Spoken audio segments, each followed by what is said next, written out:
Selamat pagi, salam sehat untuk semuanya. Meskipun kita kerja dari rumah dan khususnya untuk kampus Politeknik Kesejahteraan Sosial Bandung, hari ini kita sudah mulai perkuliahan, sehingga karena semuanya dari rumah, maka hari ini kita akan mengadakan kuliah online dan ada kelas di jam 7.30 sampai jam 9 lewat 5, sehingga ini saya sedang mempersiapkan untuk kuliah online-nya. Dan seperti apa nanti kuliah online untuk mata kuliah kajian anak yang akan kami lakukan bersama pada pagi hari ini, ya nanti teman-teman bisa lihat di video ini ya. Mudah-mudahan ini bisa membantu dan juga tetap memberikan edukasi dan kita tetap bisa menjalankan aktivitas kita. Sekali lagi terima kasih dan salam sehat.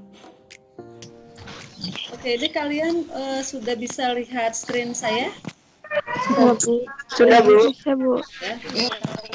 Sudah, Bu. Nah, ini PPT, Bu. kelihatan? Prinsip dan etika Peksos anak. Oke. Yang lainnya bisa lihat screen-nya? Bisa, Bu. Oke, baik. Ada yang nggak bisa lihat? Bisa, Bu. Pertemuan hari ini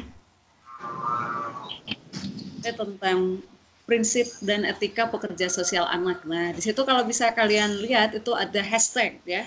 Hashtag Raise Strong Kids. Terus ini adalah berupa kuliah online kita di kajian 6 ya untuk kelas ini, dan bersama kita lawan COVID.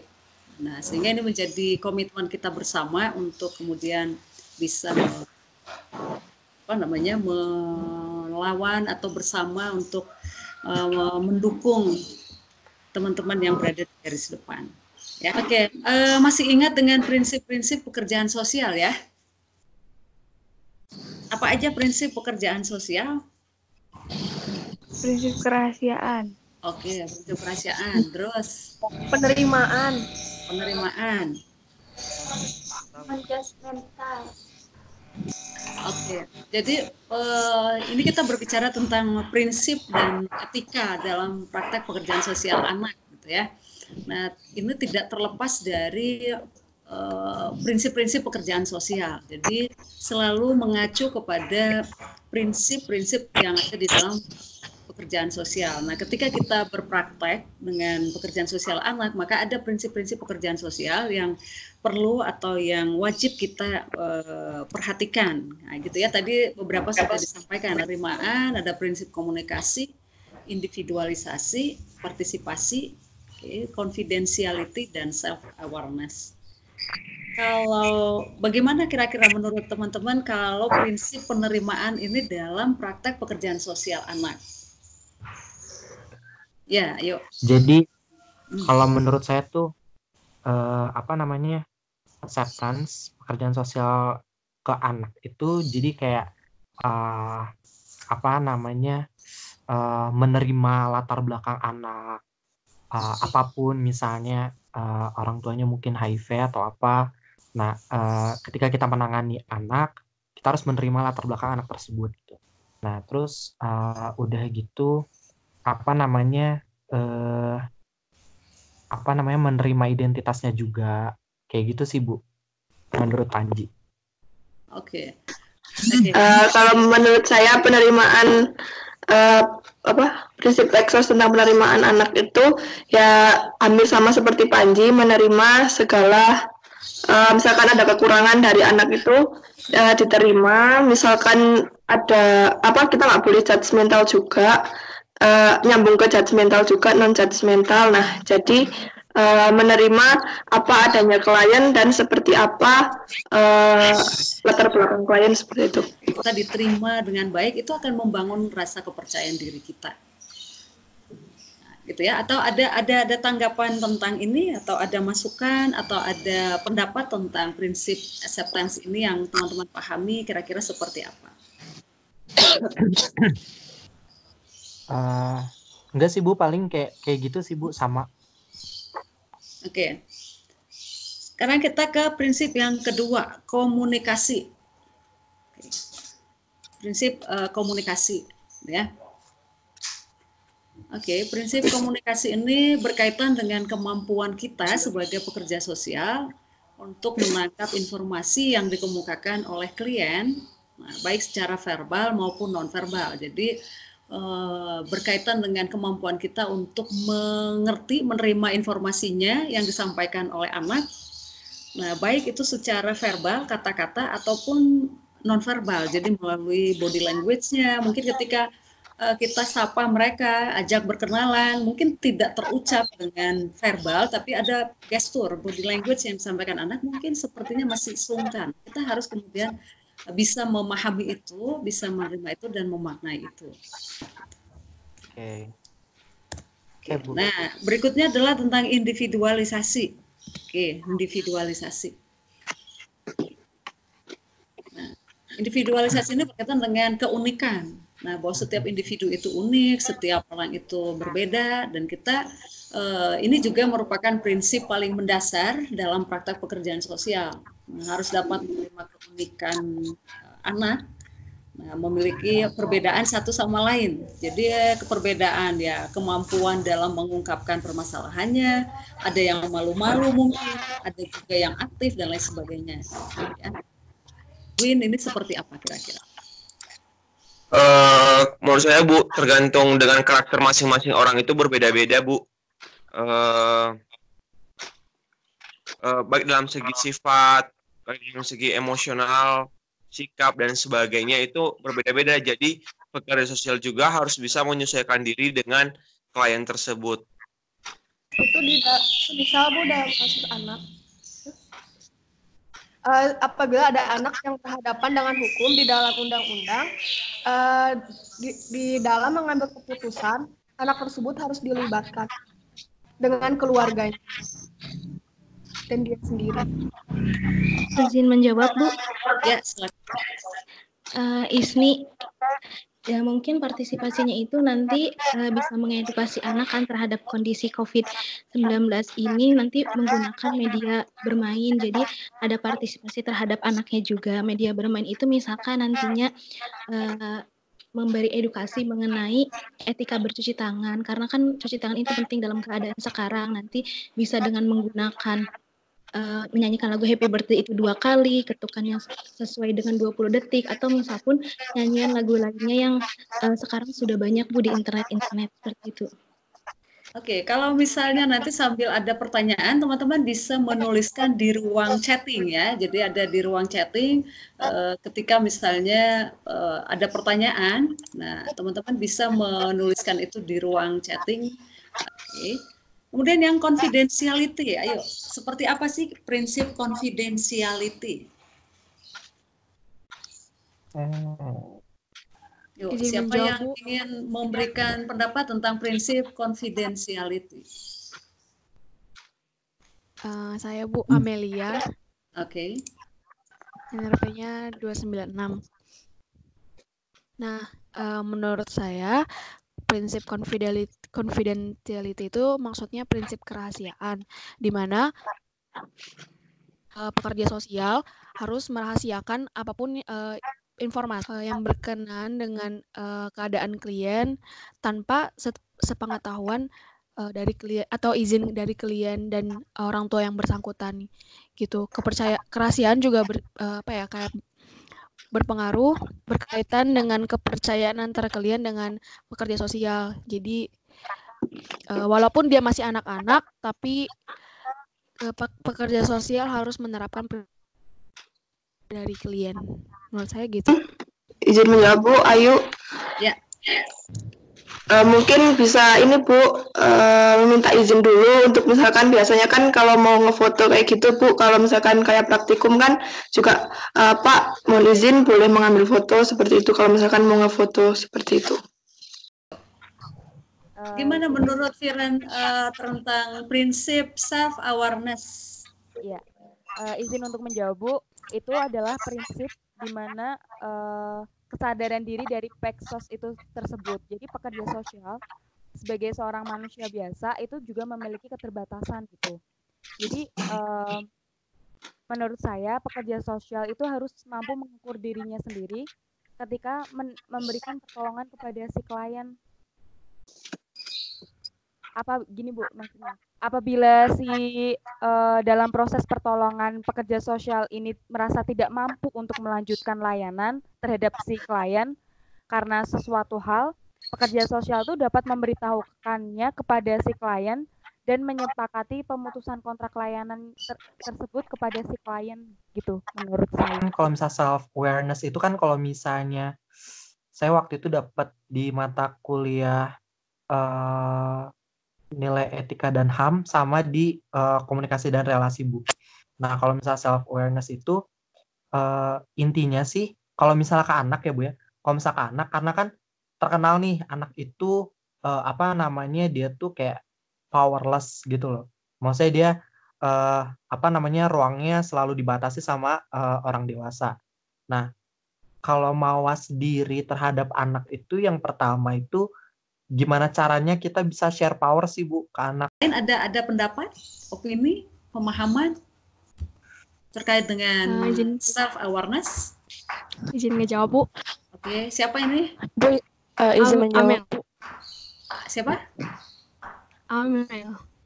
Atau mau duluan dulu? Yuk, silakan.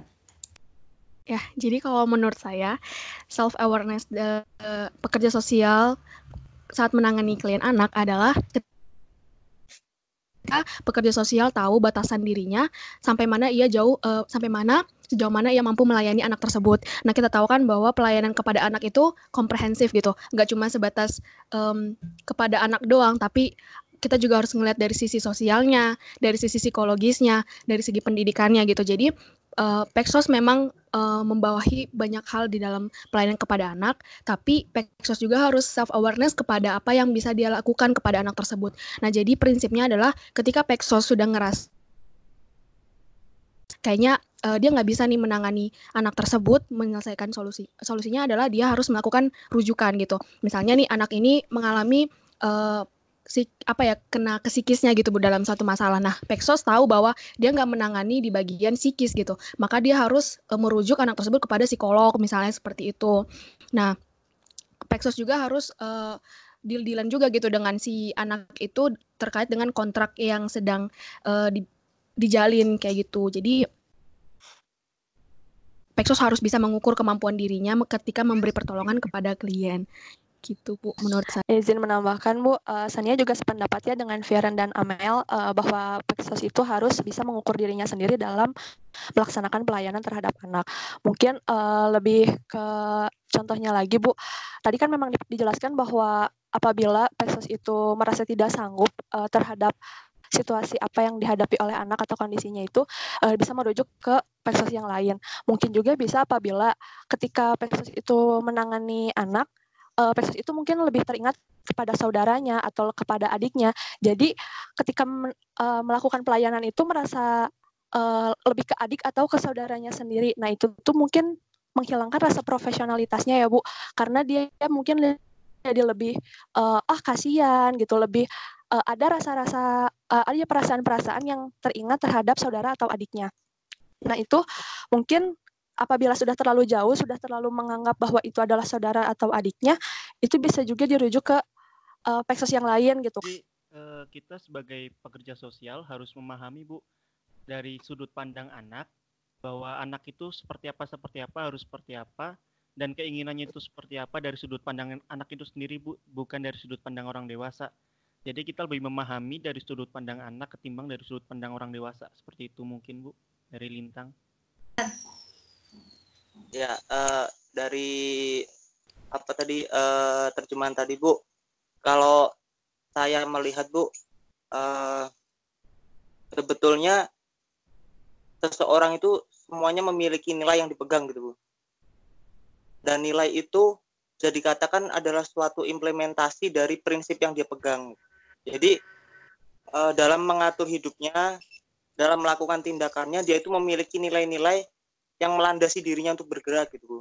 Nah, jadi dari statement tadi itu sebetulnya sebagai pekerja sosial itu kita memiliki nilai yang harus dipegang. Entah itu nilai kita sebagai pribadi dan juga nilai dari Peksos itu sendiri. Dan dalam melakukan intervensi atau menangani kasus itu, kita harus berpegang sama nilai itu. Gitu. Contohnya seperti ini, pekerja sosial itu boleh kaya atau enggak gitu. Nah itu kan menjadi sebuah prinsip masing-masing gitu, menjadi sebuah nilai masing-masing. Ada yang bilang bahwa kita sebagai pekerja sosial ya ketika kita melihat ke bawah, kita melihat orang yang tidak punya, ya maka kita sedikit enggan gitu. Tapi ada juga yang bilang bahwa kita pekerja sosial ya kita bebas untuk kaya gitu. Nah itu adalah prinsip atau nilai yang dipegang oleh masing-masing gitu. Dan kemudian ada juga nilai-nilai yang memang harus dipegang gitu selama kita menjabat sebagai profesi tersebut. Nah, terutamanya adalah nilai etika dalam bekerja sosial, itu harus dipegang gitu. Maka sebetulnya dalam statement tersebut adalah kehidupan seseorang itu sangat bergantung pada nilai gitu. Orang itu mau bergerak menjadi apa, orang itu bergerak untuk bertindak apa, orang itu bergerak untuk kemanusiaan seperti apa, itu semuanya ada nilai gitu. Seperti sekarang COVID-19, coronavirus disease 19, nah itu juga setiap orang memiliki nilai masing-masing untuk implementasinya. Ada yang benar-benar ngegampangin, ada yang benar-benar peduli sehingga berdonasi sini-situ, kemudian menjaring donasi dan sebagainya. Nah itu adalah nilai-nilai yang dipegang secara individual gitu. Maka dalam praktik peksos dengan anak ini sebetulnya ya setiap orang memiliki nilai-nilai yang berbeda gitu Bu. Ada yang sangat care dengan anak, ada yang sebetulnya tidak begitu care dengan anak. Nah, itu aslinya yang melandasi dari praktek individu tersebut. Gitu. Itu sih Bu, kalau dari saya Bu, intinya ya setiap orang memiliki nilai dan prinsip yang dipegang gitu untuk menjalani kehidupannya. Nah, prinsip dan nilai yang dipegang itulah yang akan melandasi dari kegiatannya. Sehingga orang tersebut akan dinilai oleh masyarakat bahwa orang itu sebetulnya memiliki nilai atau harga yang tinggi atau enggak sebetulnya.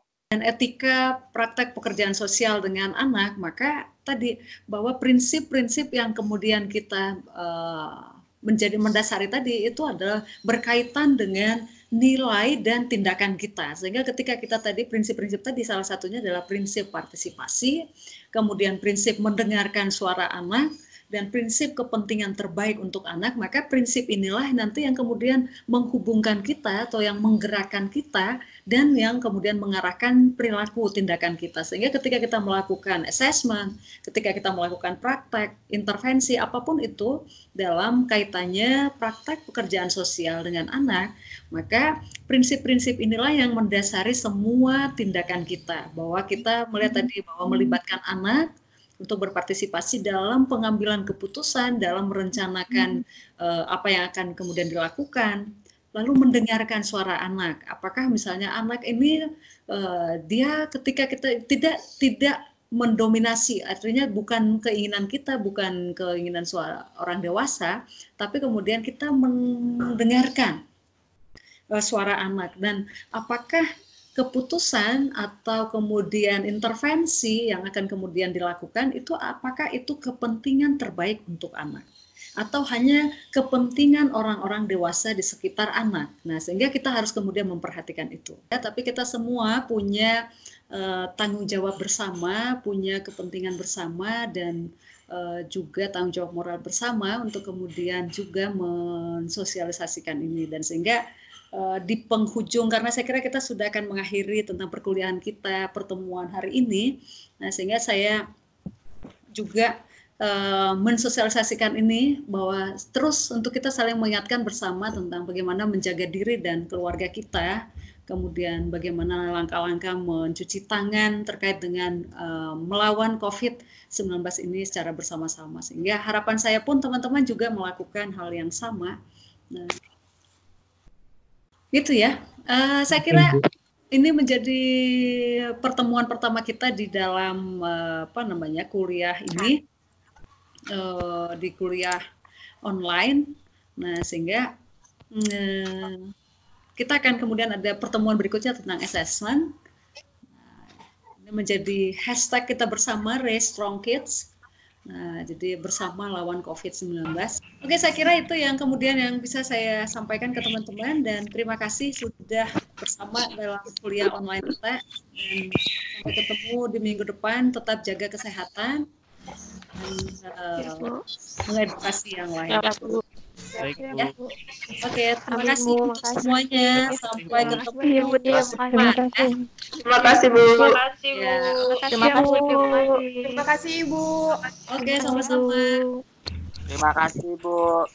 Ya, Terima sama-sama. kasih Ibu. Terima Ibu, terima kasih, Bu. Ya, baik.